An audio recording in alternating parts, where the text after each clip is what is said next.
అందరికీ శుభోదయం. నేటి ప్రత్యేకతకు స్వాగతం. నేడే అనంతపురం ఆణిముత్యమైన డాక్టర్ నాగసూరి వేణుగోపాల్ గారి జన్మదినం. ముందుగా మన ఛానల్ తరపున డాక్టర్ నాగసూరి వేణుగోపాల్ గారికి జన్మదిన శుభాకాంక్షలు.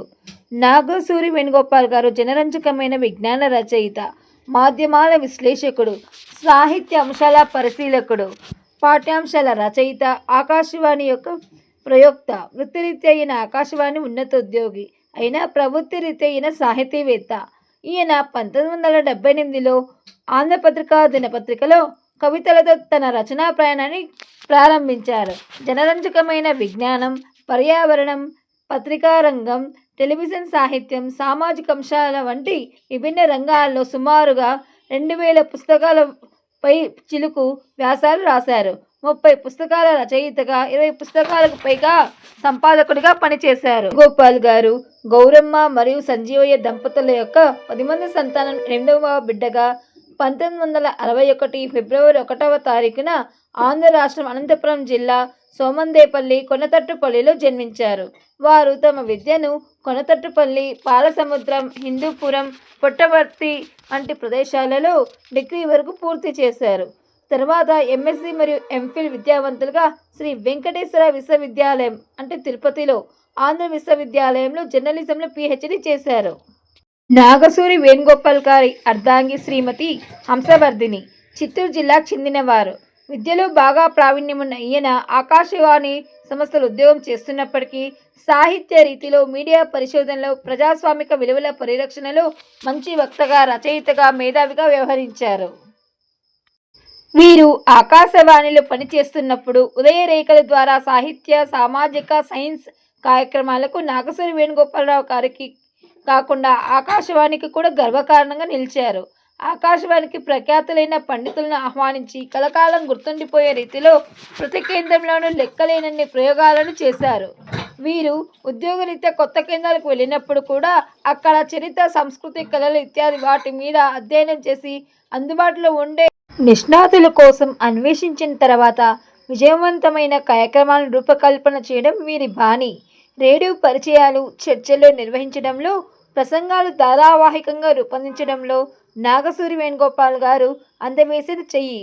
తెలుగు ప్రాంతాలలో ఆయనకు తెలియని సాహితీవేత్త, కళాకారుడు తెలియదంటే అతిపెద్ద అతిశయోక్తి అవుతుంది.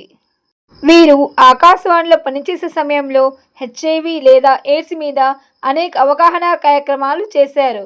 వీరు పాతతరం వంటి ప్రముఖులను గుర్తు చేసుకుని నాన్నకు నమస్కారం వంటి ప్రయోగాలతో పాటు జీవి కృష్ణారావు, గురజాడ అప్పారావు, శ్రీపాద సుబ్రహ్మణ్య శాస్త్రి సాహిత్య కృషిని సమగ్రంగా పరిచయం చేసిన తీరు మాత్రం చాలా గొప్పది. శివ కథలు, అమరావతి కథలు, ప్రళయ కావేరి కథలు, తెలుగు ఆరవ కథలు, చిత్తూరు కథలు ఇలా కథా సాహిత్యాన్ని శ్రోతలకు మరింత చేరువ చేశాయి.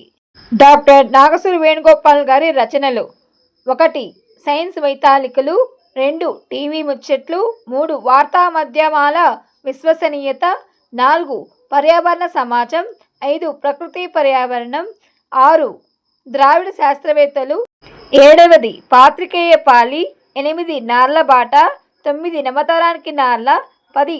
సైన్స్ ధృవతారలు, 11. బుల్లితెర విశ్వరూపం, 12. Science watch, 13. సైన్స్ దృక్పథం, 14. సాహితీ స్పర్శ, 15. చర్చనీయాంశాలుగా ఛానళ్లు, 16. మీడియా నాడి, ఇంకా పర్యావరణం సమాజం, ప్రగతికి ప్రస్థానం, సైన్సు, సమాచార బాట, సంచనాల వేట ఇలా మొదలగునవి ఎన్నో రచించారు. అంతేకాకుండా ఇండియా 2020 ఏపీజే అబ్దుల్ కలాం గారు రాసిన రచనను తెలుగులో కూడా ఈయన అనువదించారు. ఆయన మహాత్మా గాంధీ జీవిత చరిత్రను విశ్లేషించి ఎన్నో వ్యాసాలు, ప్రసంగాలు కూడా చేశారు. ఈయనకు Narla memorial award, Paruchuri Rajaram award, Tapi Dharmarao స్మారక పురస్కారం ఇతనిని వరించాయి. డాక్టర్ నాగసూరి వేణుగోపాల్ గారు తెలుగు సాహిత్యానికి ఎన్నో గొప్ప విశిష్ట సేవలను అందించారు. ఇలాంటి గొప్ప సాహితీవేత్త, పర్యావరణవేత్త, మానవతావాది, సామాజిక స్పృహ కలిగిన డాక్టర్ నాగసూరి వేణుగోపాల్ గారికి కూడా ఎన్నో అవార్డులు రావాలని మనమందరం ఆశిద్దాం. ఈ రచన అందించిన వ్యాసకర్త పేరు కేలం ఆదినారాయణ గారు, గౌరవ అధ్యక్షులు, జన విజ్ఞాన వేదిక, పల్నాడు జిల్లా. వ్యాఖ్యాత, వీడియో ఎడిటింగ్, నిర్వహణ శ్రీమతి కల్లమడి లక్ష్మీశ్యామ్, అనంతపురం. జై హింద్.